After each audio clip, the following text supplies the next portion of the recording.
A Tale of Two Cities by Charles Dickens. Book 2, The Golden Thread. Chapter 2, A Sight. "You know the Old Bailey well, no doubt," said one of the oldest clerks to Jerry the messenger. "Yes, sir," returned Jerry in something of a dogged manner. "I do know the Bailey."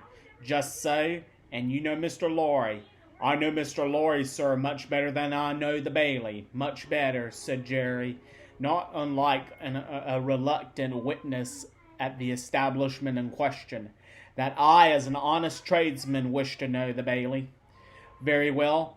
Find the door where the witnesses go in, and show the doorkeeper this note for Mr. Lorry. He will then let you in. Into the court, sir, into the court." Mr. Cruncher's eyes seemed to get a little closer to one another, and to interchange the inquiry, "What do you think of this?" "Am I to wait in the court, sir?" he asked as the result of that conference. "I'm going to tell you. The doorkeeper will pass the note to Mr. Lorry, and do you make any gesture that will attract Mr. Lorry's attention and show him where you stand. That what you have to do is to remain there until he wants you." "Is that all, sir?" "That's all. He wishes to have a messenger at hand. This is to tell him you are there." As the ancient clerk deliberately folded and subscribed the note, Mr. Cruncher, after surveying him in silence until he came to a blotting paper stage, remarked, "I suppose they'll be trying forgeries this morning." "Treason. That's courting," said Jerry. "Barbarous." "It is the law," remarked the ancient clerk, turning his surprised spectacles upon him. "It's the law."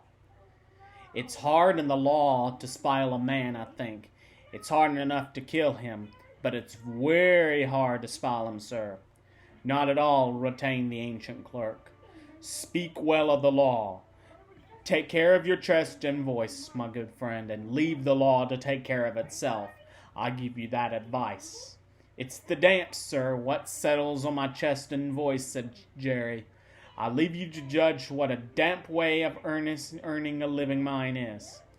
"Well, well," said the old clerk, "we have all our various ways of gaining a livelihood. Some of us have damp ways, and some of us have dry ways. Here's the letter. Go along."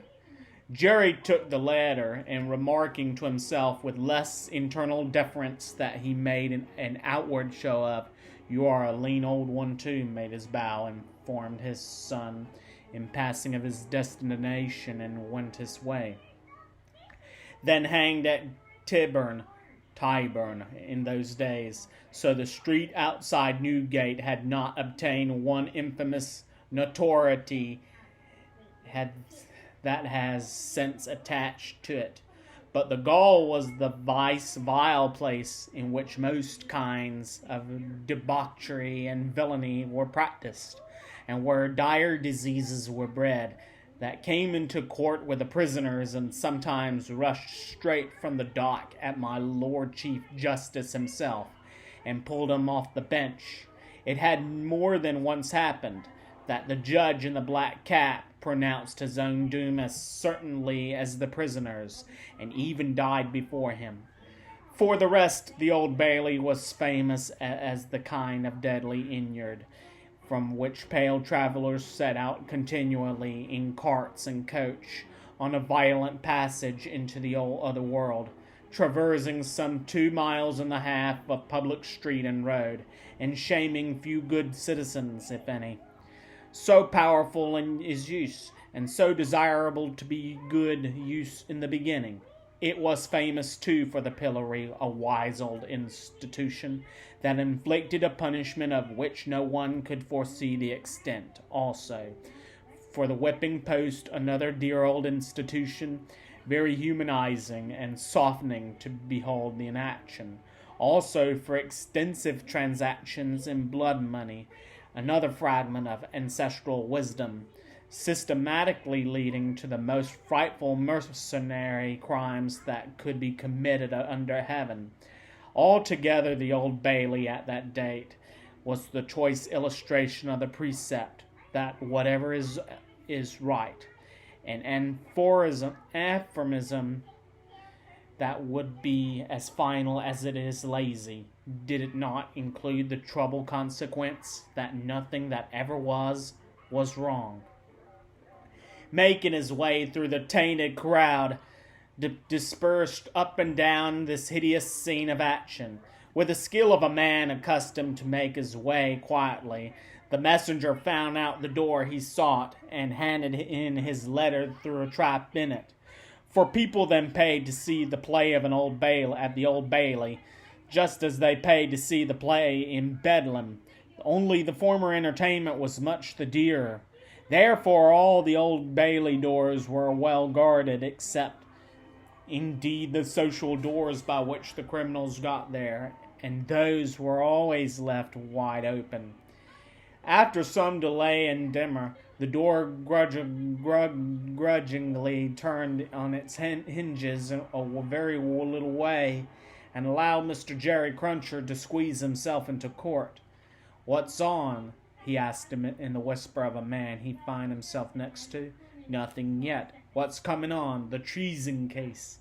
The quartering one." "Ah," returned the man with a relish. "He'll be drawn on the hearsel to be half hanged, and then he'll be taken down and sliced before his own face, and then he inside will be taken out and burnt while he looks on, and then his head will be chopped off, and he'll be cut into quarters. That's the sentence. If he's found guilty, you mean to say?" Jerry added by way of proviso. "Oh, they'll find him guilty," said the other. "Don't you be afraid of that." Mr. Cruncher's attention was here diverted to the doorkeeper, whom he saw making his way to Mr. Lorry with the note in his hand. Mr. Lorry sat at the table among the gentlemen in wigs, not far from a wigged gentleman in the prisoner's counsel, who had a great bundle of papers before him, and nearly opposite another wigged gentleman with his hands in his pockets, whose whole attention, when Mr. Cruncher looked at him then or afterwards, seemed to be concentrated on the ceiling of the court. After some gruff coughing and rubbing of his chin and signing with his hand, Jerry attracted the notice of Mr. Lorry, who had stood up to look for him, and who quietly nodded and sat down again. "What's he got to do with the case?" asked the man who he had spoken with. "Blessed if I know," said Jerry. What have you got to do with it, then, if the person may inquire?" "Blessed if I know that either," said Jerry. The entrance of a judge and the consequent great stir and settling down in the court stopped the dialogue. Presently the dock became a certain point of interest. Two gaolers who had been standing there went out, and the prisoner was brought in and put to the bar. Everybody present, except the one-wigged gentleman who looked at the ceiling, stared at him. All the human breath in the place rolled at him like a sea or a wind or a fire. Eager faces strained round pillars and corners to get a sight of him. Spectators in back rows stood up, not to miss a hair of him. People on the floor of the court laid their hands on the shoulders of the people before them to help themselves at anybody's cost to the view of him, stood a tiptoe, get upon ledges, stood upon next to nothing, to see every inch of him. Conspicuous among these latter, like an animated bit of a spiked wall of Newgate, Jerry stood, aiming at the prisoner the beery breath of wet he had taken as he came along, and discharging it to mingle with the waves of other beer, and gin, and tea, and coffee, and what not that flowed at him, and already broke the great windows behind him in an impure mist and rain. The object of all the staring and blaring was a young man of about 25, well-grown and well-looking, with a sunburnt cheek and a dark eye. His condition was of a young gentleman. He was plain dressed in black or very dark gray, and his hair, which was long and dark, was gathered in the ribbon at the back of his neck, more to be out of his way than for ornament, as an emotion of the mind will express itself through any covering of the body. So the paleness with the situation engendered came through the brown upon his cheek, showing the soul to be stronger than the sun. He was otherwise quite self-possessed, bowed to the judge, and stood quiet. The sort of interest with which this man was stared at breathed at that was not a sort that elevated humanity. Had he stood in peril of a less horrible sentence, had there been a chance of any one of its savage details being spared, by just as much would he had lost in his fascination. The form that was to be doomed to be so shamefully mangled was the sight, the immortal creature that was to be so butchered and torn asunder, yielded the sensation. Whatever gloss the various spectators put upon the interest, according to their several arts and powers of self-deceit, the interest was at the root of all grief.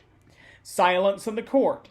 Charles Darnay had yesterday pleaded not guilty to the indictment denouncing him, with infinite jingle and jangle, for that he was a false traitor to our serene, illustrious, excellent, and so forth Prince, our Lord the King, by reason of his having, on divers occasions, and by divers means and ways, assisted Louis, the French king, in his wars against our said serene, illustrious, excellent, and so forth.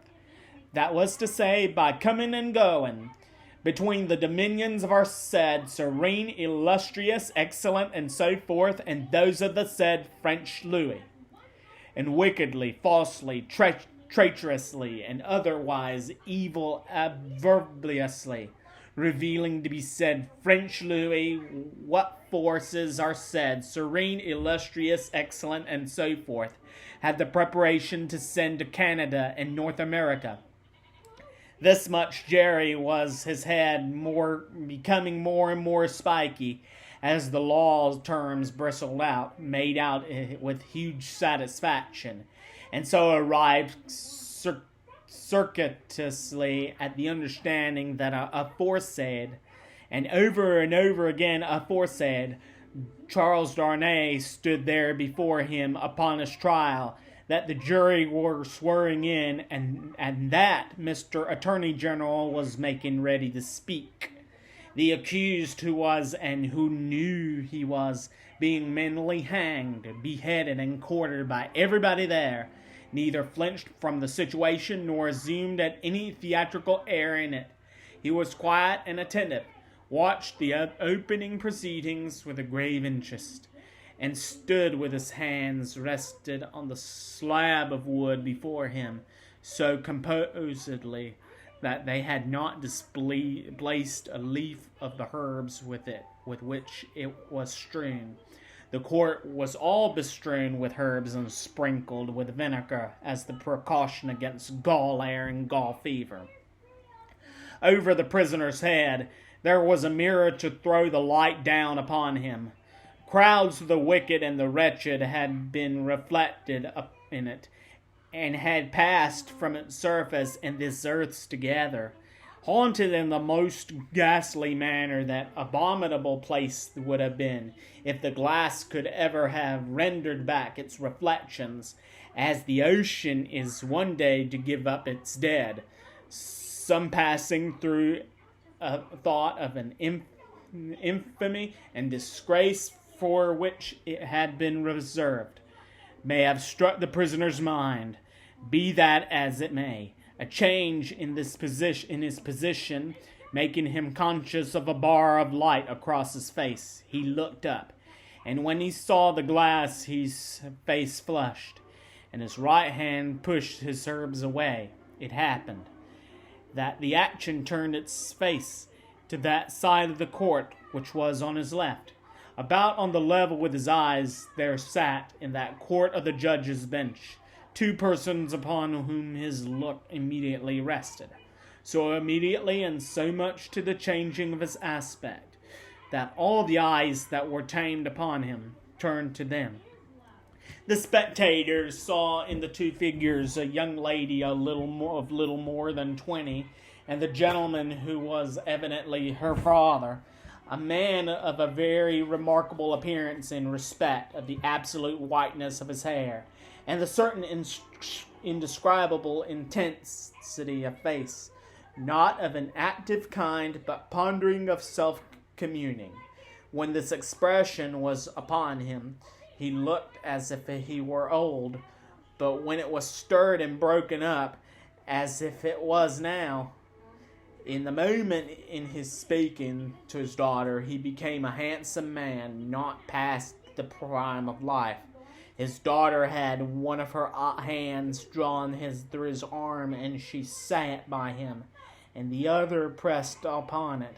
She had drawn close to him in her dread of a scene, and in her pity for the prisoner. Her forehead had been strikingly expressive of an engrossing terror and compassion that saw nothing but the peril of the accused. This had been so very noticeable, so very powerfully and naturally shown, that the starters, who had had no pity for him, were touched by her, and the whisper went about, who are they? Jerry, the messenger, who had made his own observations in his own manner, and who had been sucking the rust off his fingers in his absorption, stretched his neck to hear who they were. The crowd about him had pressed and passed the inquiry on to nearest attendant, and from him it had been more slowly impressed and passed back. At last it got to Jerry. Witnesses for which side? Against which side? The prisoners. The judge, whose eyes had gone in the general direction, recalled them, leaned back in his seat, and looked steadily at the man whose life was in his hand. As Mr. Attorney General rose to spin the rope, grind the axe, and hammer the nails into the scaffold,